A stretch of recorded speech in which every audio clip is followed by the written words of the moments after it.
Hello everyone, welcome back to my YouTube channel. My name is Bahram. I'm an electrical contractor in Vancouver, BC. And in today's video, I want to show you the list of and go through all these tools here that I have laid out. That would be a great set of tools for any apprentice wanting to start out. And you can kind of use this to build your tools, and then you can kind of build on that and get more tools as you need. First off here, I have the lineman pliers. You could use these for cutting wires, as well as on the top here, you can use for like twisting wires most of the time. So we're grabbing wires and kind of twisting them with this one. Some of them does have a fixed puller as well and a crimper in the center, but this one does not. Next one, I have a long nose plier here. The handle colors could be different. They have different styles. These are all Klein tools. Most of them that I have, I kind of go through different brands as well, but normally we stick with Klein is the to-go brand for us. So this is the long nose over here. And next one here, we have the diagonal cutters. These are like or side cutters as we call them here as well. These are going to be high leverage. They come with a little bit of a longer handle. Some might be a little bit shorter, some longer. Might kind of different very little bit, but still a little bit high leverage. This one here is a little bit of a special tool. This is the Klein hybrid pliers. So with this one, it has like the plier at the top. It has the stripper as well. Has 3 different sizes, as well as a cutter. It even has like the 632 and 832 cutter as well, with the crimper in the center. And this is the hybrid. Next one here, I have the Klein stripper. This is a basic stripper that Kleins make. They have different models, but this is the most basic one that they have. It's still the best one, and that I really like, as it kind of feels good as you using it to strip the wires, and it's kind of small and handy for your pouch. One thing that we use quite a bit is going to be your channel lock or pliers here. These are like the adjustable plier heads. This is from Husky. This is not Klein. And with this one is adjustable, so we could use this to lock nuts for like bigger size connectors that we use for, let's say, the tech cables or EMT connectors that we have. We could kind of use this to have good leverage to be able to tighten those.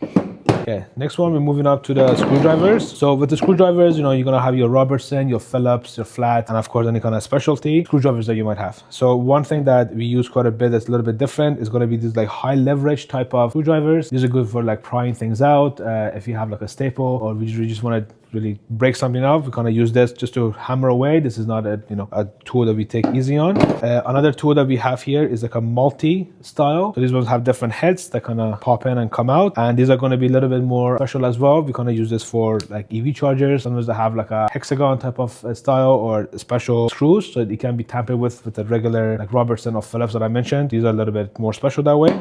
And that's for the screwdrivers. Another thing that I think every apprentice kind of needs to start off with is going to be like a jab saw or like a drywall saw here. Let's say you're cutting off a little easy box that you need to add a receptacle to. Let's say you have a plug in the bottom, you want to add a TV plug up top. You could use this to draw that drywall out, and then we're able to use this to cut that piece out. Some people use like a router, or you could even use like a multi-tool, oscillating tool to kind of make your holes. So this is a great tool to start off with. Another thing that you need is going to be your knives. This is a Milwaukee brand. The jab saw, again, this is just like generic brand from like Home Depot, and the screwdrivers, all the ones that I mentioned over here on the side previously, those are all also Klein. These are going to be your switch blades. This is the Fastback from Milwaukee. It has like a interchangeable blades here that you could take off and replace as you need it. A great tool that you need, especially if you're doing like residential work. You're going to need this to strip your wiring, to be able to splice in your panels or in your boxes. So great tool to have. One thing that you need as well, even though as an apprentice, is going to be a level. You need a level to make sure that all your boxes and everything you install, all the equipment that you're installing, is going to be nice and level. You don't want anything crooked, looks unprofessional, and it's something that you might have to fix at finishing or just doesn't look good. So you want to make sure you're using your level quite a bit.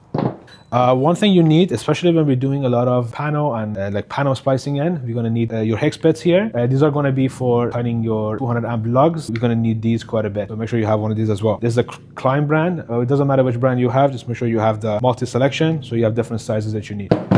Another thing that's good to have, even though as an apprentice, is going to be your hammer. In residential settings, we're going to be using this for staples. So as you're running your wires through like the studs here, is going to go to your box devices and all that. You're going to need staples to, if you're coming down the walls or even going across your attics, you want to make sure you're securing them with staples. So you're going to need a hammer for that. So make sure you have one of these.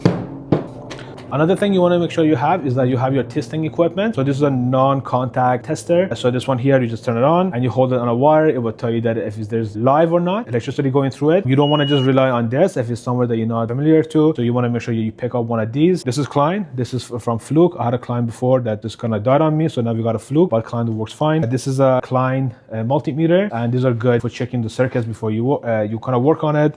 And with this model here, I can show you really quick. It also has like a clamp on meter.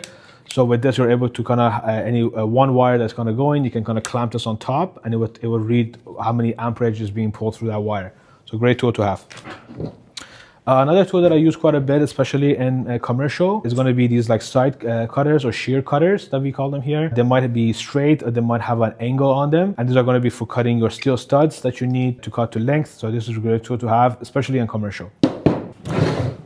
Now, every apprentice, even starting out, you're going to need some power tools. I would suggest that starting out, you get a good drill and impact. Normally, they come in a pair as well, so you could pick up. Again, brand doesn't really matter. It could be DeWalt, Milwaukee, some of the more known brands. As you obviously going to need the power tools, you have to get the batteries as well. And with the batteries, as you're going to build up your power tool selection, you want to make sure that all the batteries fit together, so you don't have different brands with different batteries. You can add up and get quite costly. With the impacts and the drills, they come in the M18 line and the M12 line. M12 line, I would say, is good for most of the time, but sometimes you find that it might be weak, might be lacking some power. That's where the M18 is a little bit better fit. So even if you start off with the M18, you should be okay.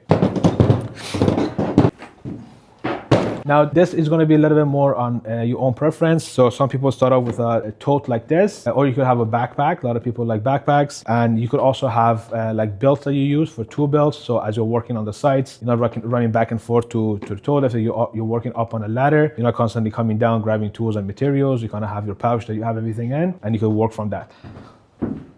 Okay everyone, so I hope you enjoyed my video, just kind of talking through all the tools that I believe an electrical apprentice can kind of start off with. These are going to be like the basic tools, but it could be a great place for you to start to build up your tool pouch and your tool collections. Some people just really like to collect tools, so you might see a lot of tradesmen that might have different tools that they may not even use, but they just like collecting them. Nothing wrong with that. If you want to start off and you kind of want to make sure you get the bare minimum to kind of start off with, but still have enough with you that you could do the majority of the work on your own, or if you're working with your journeyman, you have most of the stuff yourself. So that's a good thing to keep in mind and good collection to have.